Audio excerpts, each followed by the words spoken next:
YouTube, it's me Bergie, and I'm here with my December wrap-up. Now, like with my December library book haul, I want to apologize for the lighting in this video. Again, I am filming at night, so I have to deal with the one source of light that I have, which is a lamp next to the camera. And as well, I did have this pre-filmed beforehand, but I did not like how it turned out, so that is why we're with this. So without further ado, let's get into it because this is going to be a long video. So first up, general statistics. In the month of December, I read 15 books, which is by far the best reading month of 2017, so I finished pretty strong. So out of those books, 7 were library books and 8 were books that I already owned. And you'll see when I get into the actual books that a lot of these books are rereads, and a lot of the books I owned were rereads. So yeah, it was either rereads or quick, easier reads with a few exceptions. As for the gender of the authors, I read 6 male books and 9 female books. So like I've been wanting to do, I wanted to either get even or more female written books because I usually tend to read more male written novels. Now as for genres, I read 2 science fiction novels, 3 contemporaries, 9 fantasy novels, and 1 science nonfiction. For reading level, I read 2 adult novels, 0 new adult, 7 YA, and 6 children/middle grade books. For publishing dates, I did really bad. I think this is the worst out of every month. I read 0 from the pre-1800s, 1800s, or 1900s. I read 8 from the 2000s, and then I also read 7 from the 2010s. So really, I read books from the past 17 years.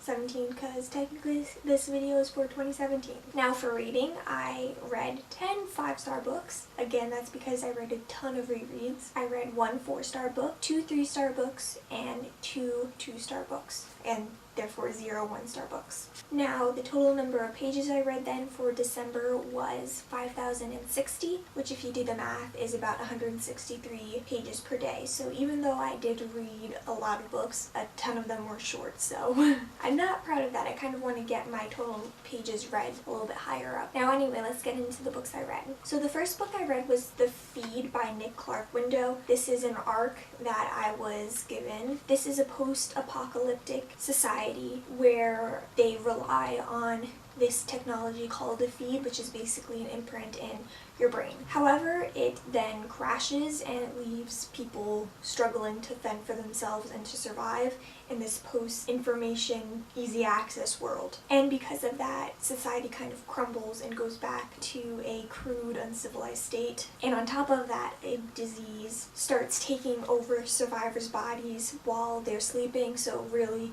no one is safe. Now in this book, I enjoyed how it took issues that are kind of necessary or prevalent today, such as technology, progress versus regress, and environmental issues. That was nice. However, overall, I felt like the writing style was very disjointed and confusing. You would jump between first-person point of view and third-person point of view within a paragraph, and it just did not flow well at all. For that reason, I did give it a D+.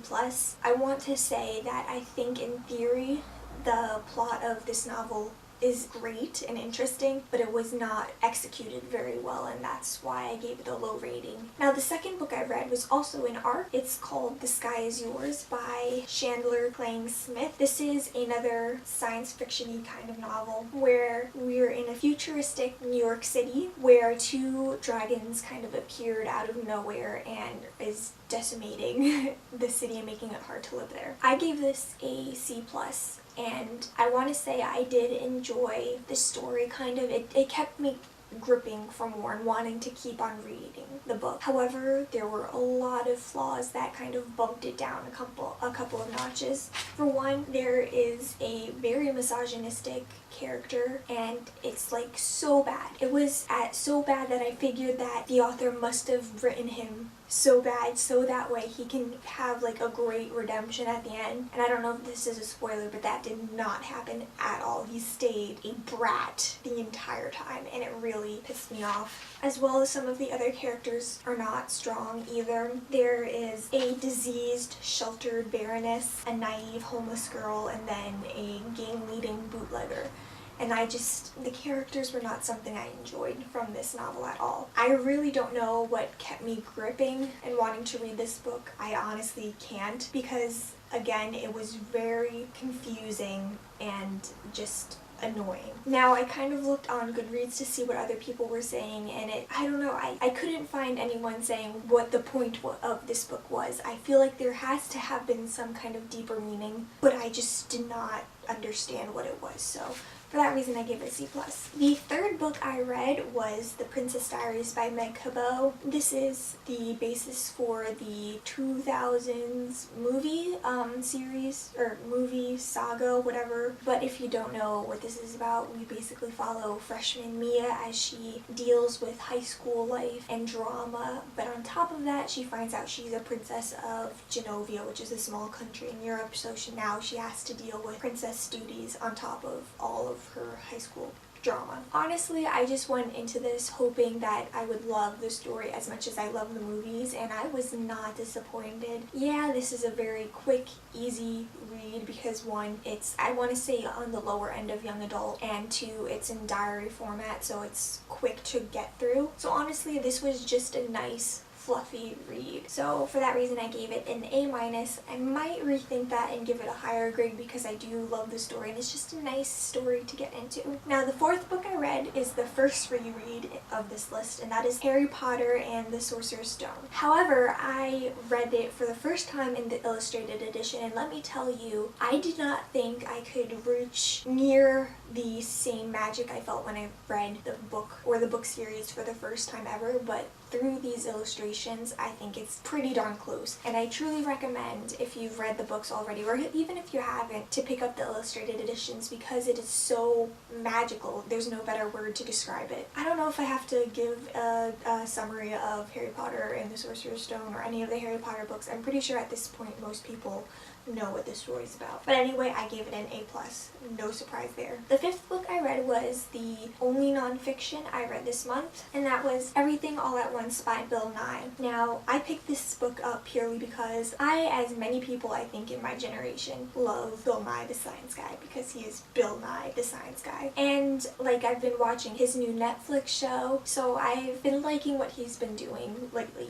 So I decided to pick up this book, which is his most recent, and this is basically a moral call to action to become an activist for different issues, whether it be political, social, or environmental. He's just trying to get the reader to try to make a difference for the world because we are all nerds and we all care deeply about something. And I want to say this was very easy to read. There were some points where it was a bit dense and I had to like read maybe a chapter and then stop for a little bit and then pick it up again. But it was still very easy to read. There were no like difficult words to understand. It was very much made for the everyday person. And honestly, I love this book so much. I gave it an A, which is amazing. I don't think I gave any of the science fiction novels that I read this year an A or above a B, although that might be wrong. But yeah, I love this book. There are so many great quotes in this book, which, by the way, I don't think I've mentioned this before on my channel. I do have a blog page and you will find a lot of quotes from this book and other books that I read in 2017. There, I'll link it down below. But yeah, I love this book, and honestly, I think everybody needs to read this. I think this needs to be a set text for high school. I don't know where exactly, but honestly, everybody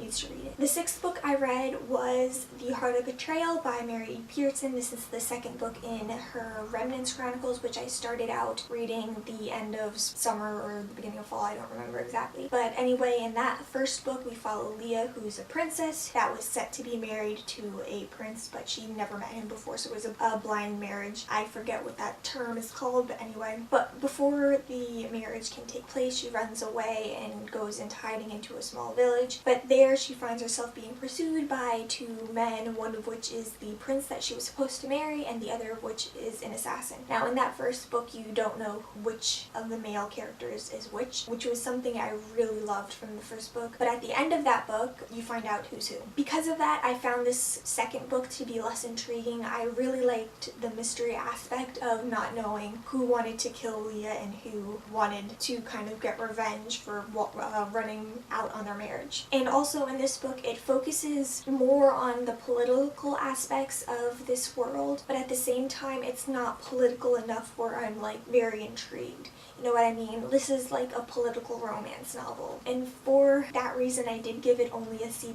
I did not, again, enjoy it as much as the first book. I still think I want to pick up the third one eventually. I don't know if that is a high priority for me at this point in time. The 7th book I read was Harry Potter and the Chamber of Secrets, again an illustrated edition. Don't need to say much more there. I loved it. Again, so magical. I definitely recommend again that you read it in this way if you haven't already.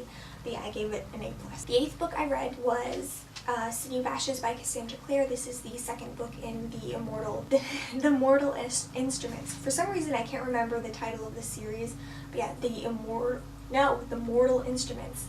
Mortal Instruments. Even though I did not like the first book when I read it in the summer and when I read the first 3 books a couple of years ago, I still want to pick up the series because I hear a lot of hype about Cassandra Clare's writing on BookTube, and also my cousin, who is a very avid reader, loves the series, and I kind of trust her taste, although with this series I'm not having much luck. I don't think I need to give an explanation of what the series is about because it is so popular on BookTube, so I'll go straight to my thoughts on it. I gave it a D+.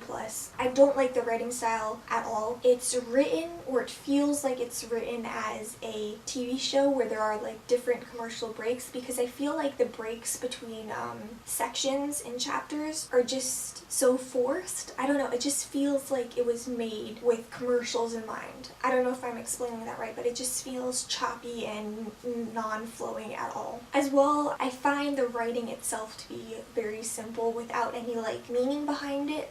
Like, I read a lot of children's literature, and you'll see a little bit later what I mean, and they are written quite simply because they are written for middle schoolers to understand. However, those books, they have deeper meaning that can be enjoyed by older readers. This book, unless I'm not reading into it enough, I'm not finding any deeper meaning, and it's not enjoyable for me. It's not, I don't know, it's just not enjoyable. And as well, I don't care for any of the characters. There's just nothing that interests me in it. Still gonna carry on. I might just take my time when I'm reading it because I'm really forcing myself to read it, but yeah.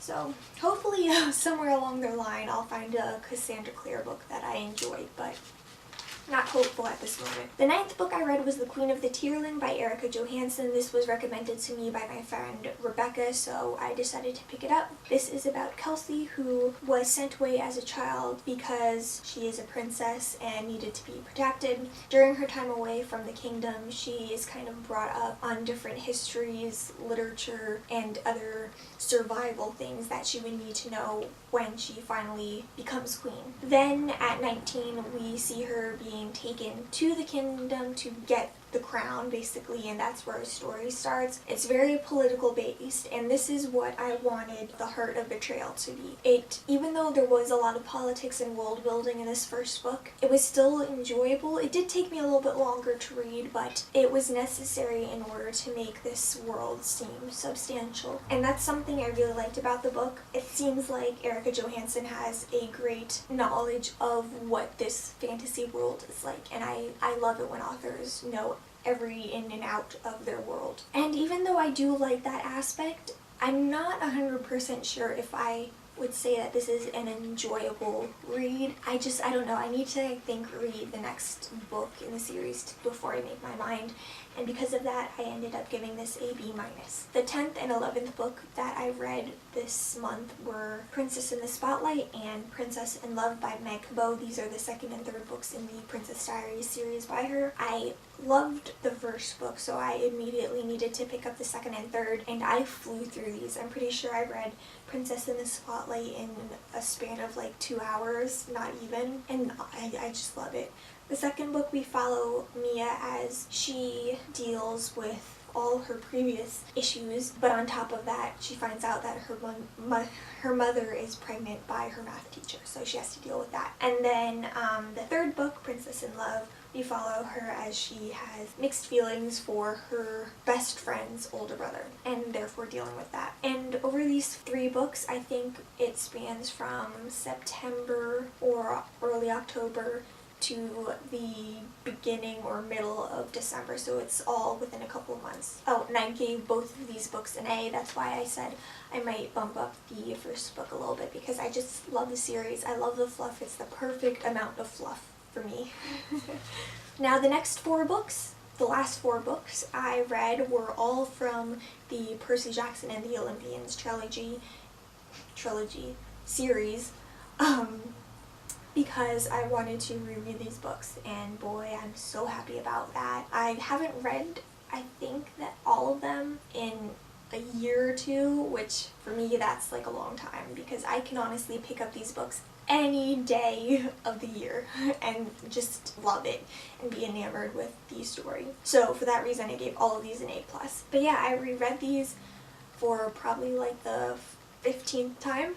But I'm doing this because I eventually want to read all of Rick Riordan's mythology books, including the new one, the new Magnus Chase book, and also the next 2 new Trials of Apollo books, because I'm sure by the time I finish all of those books, the new one will be released already. But yeah, I gave all of those A+ again. I think I said that already, but yeah. Those are all the books that I read in December. Please let me know if you have read any of these books, and if you did, what your thoughts were on them. I would love to have a discussion about any of these books with you guys. Also, if you have any suggestions for books I should pick up, please let me know. I'm always open for suggestions, because I can never have enough books in my TBR pile.